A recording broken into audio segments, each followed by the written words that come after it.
Selamat sejahtera, nama saya Pavitra Satyasilan, nombor matrik A209820. Hari ini, saya akan menerangkan tentang teknik doktor subsidi iaitu langkah penting dalam pertolongan cemas untuk menyelamatkan nyawa jika seseorang tidak sedarkan diri. Okey, baik. So, saya akan mulakan dengan teknik pertama dalam doktor subsidi iaitu D untuk danger. So, apabila mangsa tidak sedarkan diri atau mangsa pingsan, kita periksa dulu di sekitar kawasan mangsa ada barang-barang yang bahaya atau barang-barang yang tidak penting, kita perlu alihkan. Jadi, saya akan alihkan dulu barang-barang yang saya rasa akan membahayakan mangsa. Alihkan buku-buku semua yang tak penting di sekitar mangsa. Okey, teknik seterusnya iaitu R, respon. Saya akan lihat respon mangsa respon ataupun tidak. Rina, bangun. Apa jadi, Rina? Langkah ketiga, S, sign for help. Memandangkan mangsa tidak menyedarkan diri atau tidak respon, saya perlu panggil ambulans dengan segera.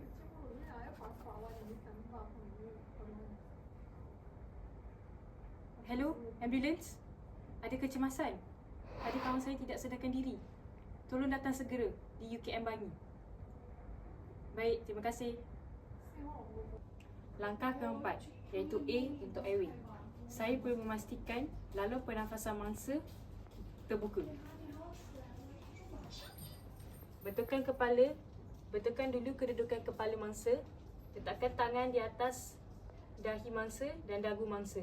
Langkah kelima, B iaitu breathing. Saya perlu memeriksa pernafasan mangsa. Pertama, saya akan cek dulu di sini ada pergerakan ataupun tidak. Terdapat pergerakan. Untuk langkah yang kedua pula, dalam breathing ini saya perlu periksa di pernafasan mangsa ada hembusan nafas ataupun tidak. Iaitu bagaimana saya perlu letakkan muka saya dekat dengan hembusan nafas mangsa.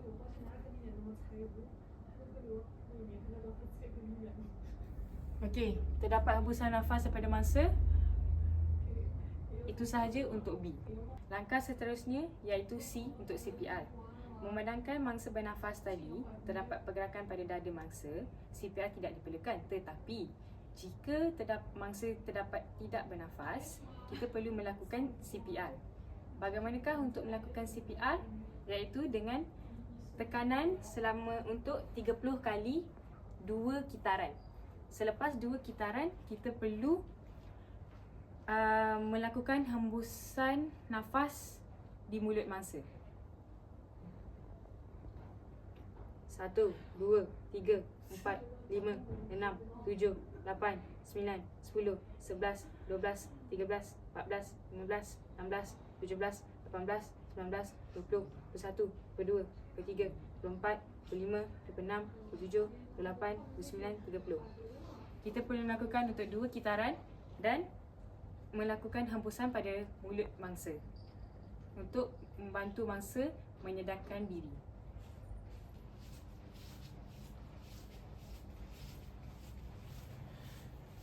Mangsa sudah sedarkan diri, saya akan letak mangsa dalam recovery position untuk pastikan saluran pernafasan mangsa berjalan dengan lancar.